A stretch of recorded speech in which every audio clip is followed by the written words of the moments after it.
करता एकमात्र भगवान। दोस्तों, स्वागत है आपका डेरिक द अल्टीमेट पे। आज का टॉपिक है हमारा टाइफाइड फीवर और सन्निपात ज्वर, जिसे हिंदी में कहते हैं सन्निपात मियादी बुखार और इंग्लिश में कहते हैं टाइफाइड। तो हम इस पे बात करेंगे, लेकिन उससे पहले रोज़ की तरह एक छोटी सी कहानी, और उस कहानी का ही शीर्षक था करता एकमात्र भगवान। यानी जो भी होता है वह उस परम सत्ता की इच्छा के अनुसार ही होता है। मध्यकालीन भारत की बात है। सुल्तान निजामुद्दीन मध्य भारत का एक सुल्तान था। जो भी उसके पास आता खाली हाथ नहीं लौटता था। इस दरिया दिली के साथ उसमें दाता होने का अहम भी कूट कूट कर भरा था। सब में होता है लगभग। जो भी कुछ हम करते हैं तो उसका दिखावा भी करते हैं। मांगने वाले भी उसकी झूठी प्रशंसा में कहा करते थे, जिसको नहीं दे भगवान उसे देता है सुल्तान। अपनी झूठी प्रशंसा से प्रसन्न होकर वह मांगने वालों को इतना धन दे देता था कि उन्हें दोबारा कभी मांगना ही नहीं पड़ता था। मध्य भारत में उन्हीं दिनों एक साधु बाबा थे। असली वाले साधु बाबा, आजकल के टाइप के नहीं जो दिखावा करते हैं, जो असली वाले साधु बाबा थे। वो सभी उन्हें बाबा मस्तराम कहकर पुकारते थे। बाबा रोज़ भिक्षा मांगने निकलते। कुछ लोगों ने बाबा मस्तराम से कहा, बाबा रोज़ रोज़ भिक्षा मांगने का चक्कर ख़त्म करो, एक दिन जाकर सुल्तान से मांग लो। बस आपको सिर्फ उसके द्वार पर पहुंचकर इतना ही तो पुकारना है, जिसको नहीं दे भगवान उसे देता है सुल्तान। अब बाबा तो बाबा ठहरे। स्वभाव से फक्कड़ बाबा यह सुनकर ज़ोर से हंस पड़े और कहने लगे, पागल है वह, लगता है उसे अपने पर भारी घमंड हो गया है। भला वह कौन है किसी को देने वाला? अरे जिसे नहीं दे भगवान उसे क्या देगा सुल्तान। बाबा की बात धीरे धीरे सुल्तान तक पहुंच गई। अब होता था, गुप्तचर लगे होते थे प्रजा के, किसी भी सुल्तान के गुप्तचर, आजकल भी जासूस होते हैं, तो पहुंच गई। उसकी बातें सुल्तान को अच्छी नहीं लगी। उसे लग रहा था बाबा मस्तराम उसका मखौल उड़ा रहे हैं, उसका मजाक बना रहे हैं।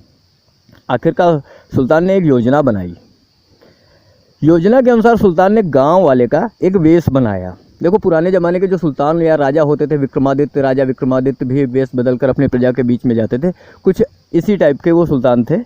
तो योजना के अनुसार सुल्तान ने गांव वाले का वेश बनाया और बैलगाड़ी में तरबूज भरे और उधर जाकर बैठ गए, जिधर से बाबा मस्तराम भी मांगने जाया करते थे।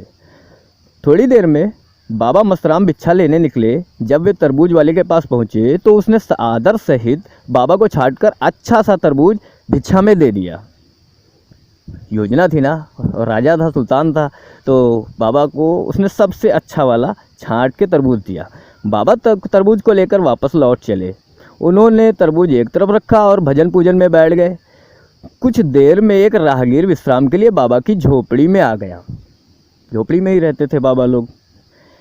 संयोगवश राहगीर के पास भी एक तरबूज था, लेकिन उसका तरबूज बाबा के तरबूज से बहुत छोटा था। अब बाबा के तरबूज को देखकर वह मन ही मन सोच रहा था, काश इतना बड़ा तरबूज अगर मेरे पास होता ना, तो मैं तो ठहरा परिवार वाला, इस छोटे से तरबूज से किस तरह काम चलेगा। वैसे भी इतने बड़े तरबूज का साधु बाबा क्या करेंगे। अब राहगीर ये मन ही मन सोच रहा था और बाबा उसके मन की बात समझ गए। सो बोले, कहा, भाई यह तरबूज तुम ले जाओ और अपना वाला छोटा तरबूज मुझे दे दो। अब यह सुनकर राहगीर एकदम से चौंक पड़ा। बोला, नहीं बाबा, भला मैं आपका तरबूज कैसे ले सकता हूँ। बाबा मस्तराम ने हंसते हुए कहा, संकोच नहीं करो बेटा, मैं तो अकेला फक्कड़ हूँ, तुम बाल बच्चे वाले हो, इसे तुम ले जाओगे तो बच्चों से मज़े से खाओगे। मेरा काम तो छोटे वाले तरबूज से भी चल जाएगा। बाबा के इतना कहने पर उसने तरबूज लेना मंजूर कर लिया। तरबूज को लेकर अपने घर चला गया। भोजन के समय बाबा ने तरबूज काटा। तरबूज बहुत मीठा था और बाबा के लिए पर्याप्त था। उधर कुछ देर में राहगीर भी अपने घर पहुंच गया। इतना बड़ा और अच्छा तरबूज देखकर घर के सभी सदस्य प्रसन्न थे। भाई, राजा सुल्तान ने बाबा के लिए सेलेक्ट किया था, तो वो 2 नंबर की थोड़ी देंगे तो 1 ही नंबर की चीज़ देंगे। तो इतना बड़ा और अच्छा तरबूज देखकर घर के सभी सदस्य प्रसन्न थे। सबके सब तरबूज खाने बैठ गए। तरबूज को चाकू से काटा गया, मगर अंदर से तरबूज को देखकर वे हैरान रह गए। तरबूज में हीरे मोती जवाहरात छिपे हुए थे। इतनी दौलत तो उन्होंने कभी नहीं देखी थी। जब उन्होंने तरबूज को ध्यान से देखा तो समझ गए कि सफाई पूर्वक तरबूज को खोखला कर उसमें धन भर दिया गया है। हालांकि उन लोगों को तरबूज खाने की इच्छा पूरी नहीं हुई। ठीक है, ऊपर वाले ने नहीं लिखा था कि आज आप लोग तरबूज खाएंगे, ठीक है, तो उन लोगों की वो इच्छा नहीं पूरी हुई, पर वे प्रसन्न थे। आखिर एक गरीब परिवार को एकाएक इतना धन मिल गया। वे इसे साधु बाबा की कृपा मान रहे थे, और वास्तव में कृपा तो उनकी ही थी ना, उन्होंने ही तो बदल दिया। उधर दूसरे दिन मस्तराम बाबा फिर भिक्षा मांगते हुए उस तरबूज वाले की तरफ चल पड़े।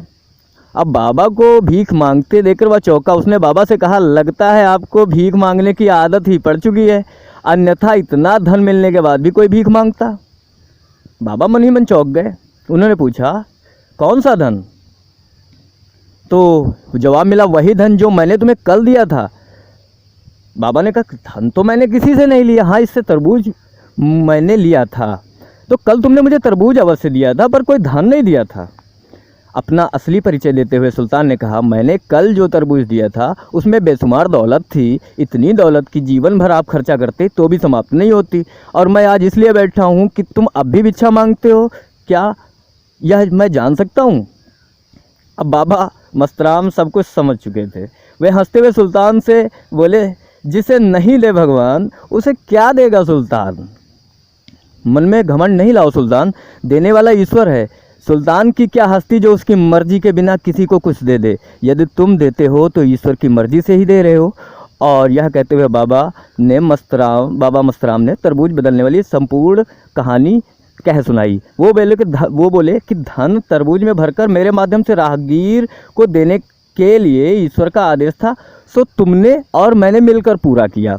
सुल्तान समझ गया उसने कितना बड़ा भ्रम पाल रखा था। उससे समझ में आ गया कि कर्ता एकमात्र भगवान ही है, कर्म के माध्यम से भले ही अनेकों हो। यानी कि जो भी कुछ होता है वह एक ईश्वर की इच्छा होती है, और इसीलिए हमें अपनी भावनाओं को सदैव अच्छी और सुंदर बनाए रखनी चाहिए। आता हूँ टॉपिक की तरफ।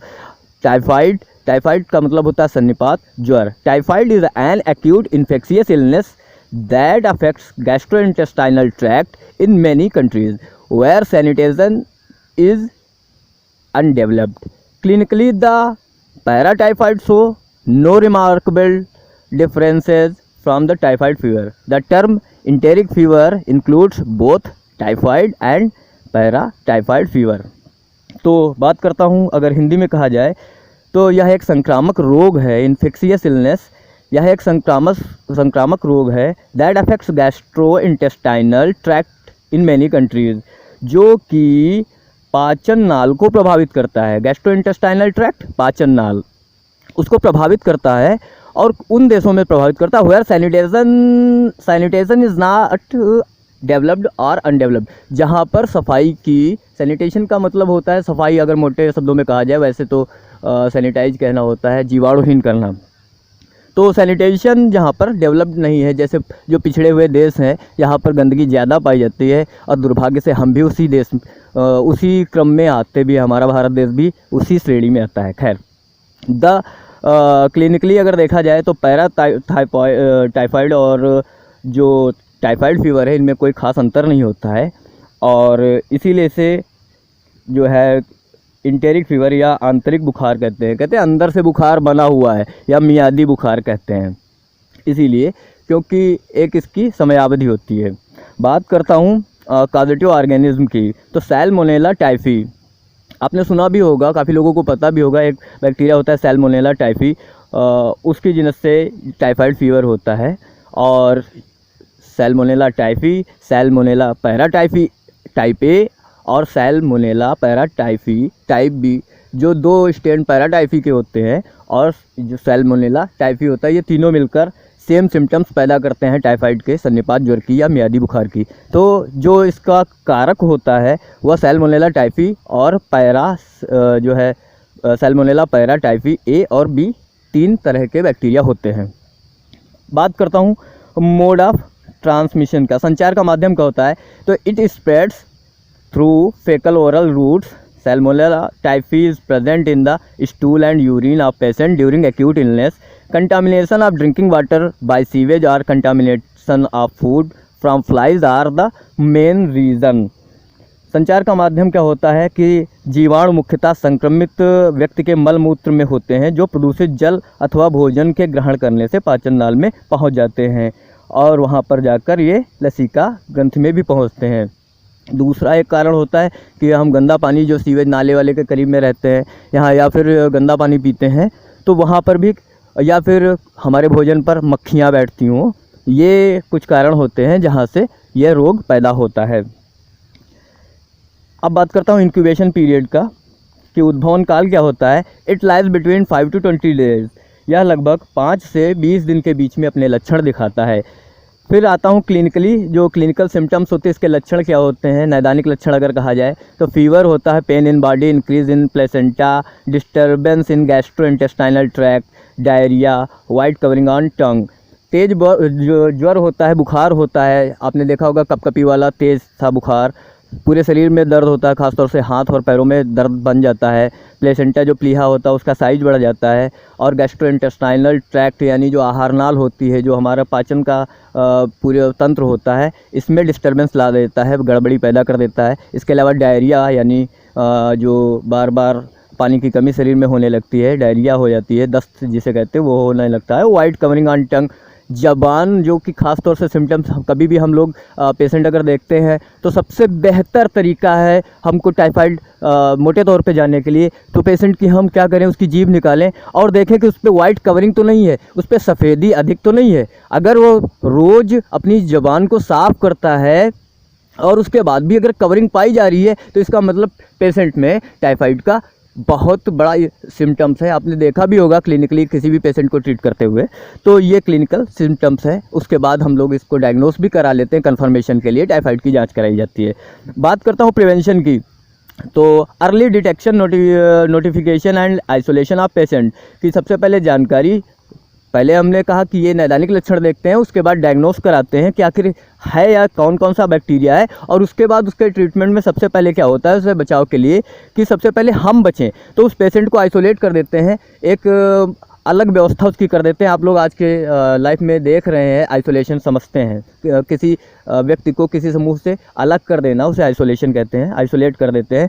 Proper disinfection of urine and stool, और उसका जो मल मूत्र होता है उसका जीवाणुहीन उसको किया जाता है, जो प्रॉपर केमिकल या जो भी मेथड्स यूज किए जाते हैं स्टरलाइजेशन के, उनसे उसको स्टरलाइज किया जाए कि वो फर्दर या अलग जो जाकर स्प्रेड ना कर सके, या उस पर बैठने वाली मक्खियाँ दूसरे का भोजन या पानी संक्रमित ना कर सकें। और तीसरा safe drinking water supply and food hygiene, जैसे कि मस्ट बी मेंटेन्ड, कि साफ़ पानी और खाने में जो है अच्छी आदतें ये बहुत आवश्यक रह जाती हैं। जैसे कि बाज़ार में हम लोग कटे फल ख़रीदते हैं तो वो कटे हुए फल, उन पे मक्खियाँ बैठती हैं और हम दावत दे देते हैं बीमारी की। अब बात करता हूँ वैक्सीन की, जो इसके टीका होता है वो कौन कौन से होते हैं। 3 तरह के टीके लगाए जाते हैं। Monovalent anti typhoid vaccine, it is an agar grown heat killed and phenol preserved vaccine containing 1000 million of salmonella typhi per ml।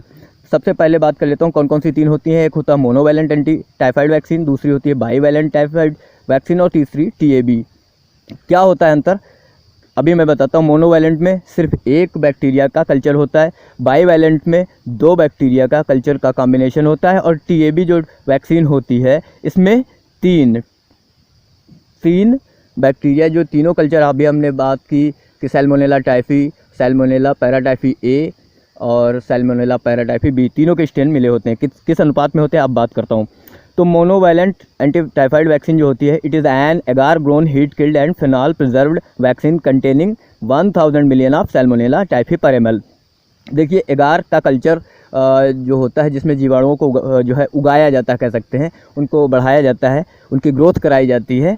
तो एगार मीडियम में ये मरे हुए बैक्टीरिया होते हैं जिन्हें फिनाल में सुरक्षित रख दिया जाता है वैक्सीन के लिए। और जो वैक्सीन में इसकी मात्रा होती है 1 ml में 1000 मिलियन में 10 लाख होते हैं, इतने बैक्टीरिया के स्पोर्स होते हैं।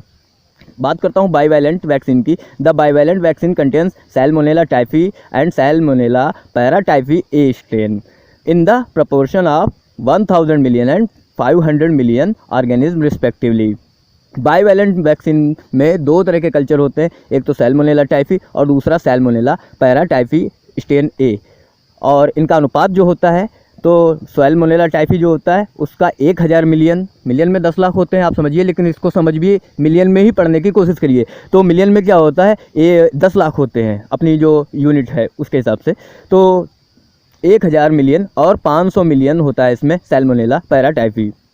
तीसरा आता है TAB। The traditional TAB vaccine contains Salmonella typhi 1000 million, Salmonella paratyphi strain A 500 to 750 million and Salmonella paratyphi strain B 500 to 750 million organism पर ml। 1 ml में इसमें तीनों मिले होते हैं। जो सैल्मोनेला टाइफी होता है वो 1000 उसकी क्वांटिटी होती है मिलियन में, और सैल्मोनेला पैराटाइफी होता है उसकी क्वांटिटी 500 से 750 मिलियन, और सैल्मोनेला पैराटाइफी जो टाइप बी होता है 500 से 750 मिलियन पर ml में इतने ऑर्गेनिज्म उसके होते हैं।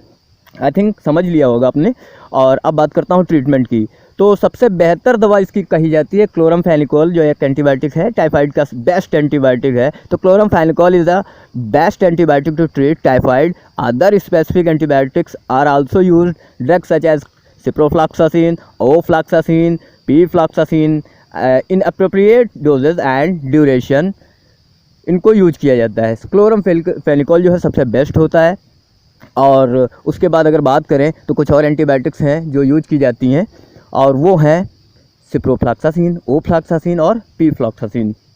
देखिए इनका सही मात्रा में और सही जो ड्यूरेशन होता है, इसका पीरियड होता है दवा का, तो उसकी कैलकुलेशन की जाती है।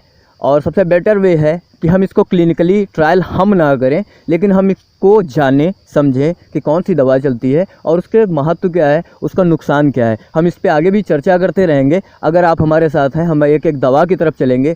बस आप लोग स्टे हेल्दी, स्टे सेफ। तो आज का हमारा जो टॉपिक था वो था टाइफाइड या सन्निपात ज्वर या मियादी बुखार। अक्सर हम लोगों को फेस करना पड़ता है, और अगर इसको आपने ध्यान से देखा होगा तो निश्चित तौर पर आप खुद अपने घर में पहचान सकते हैं क्या कि हमारे घर में जो बुखार है उसका टाइप क्या है। अगर वो टाइफाइड है तो उसकी ज़बान को बाहर निकलवाइए, टंग को बाहर निकलवाइए और देखिए कि उस पर कहीं कवरिंग तो नहीं है। अगर कवरिंग है, बॉडी में कपकपी है, और साथ ही साथ अगर बुखार तेज़ सा है, ठीक है, जाड़ा टाइप का लग रहा है, तो ज़रूर कोशिश कीजिए। देखिए जाड़ा लगने के सिम्टम्स जो है मलेरिया में भी होता है, लेकिन जो है अगर ऐसा कुछ लग रहा है तो आप उसकी ज़बान निकाल के ज़रूर ऑब्ज़र्व करिए, और सबसे बेहतर तरीका है उसको डायग्नोस कराइए, अपने हाथ से ट्रीटमेंट ना करिए। उम्मीद है आप लोग समझ रहे होंगे मेरी बात को और उसको सीरियसली लेंगे। उम्मीद है आप खुश होंगे। Stay healthy, stay safe. Bye bye. जल्दी फिर मिलता हूँ कुछ नए टॉपिक के साथ।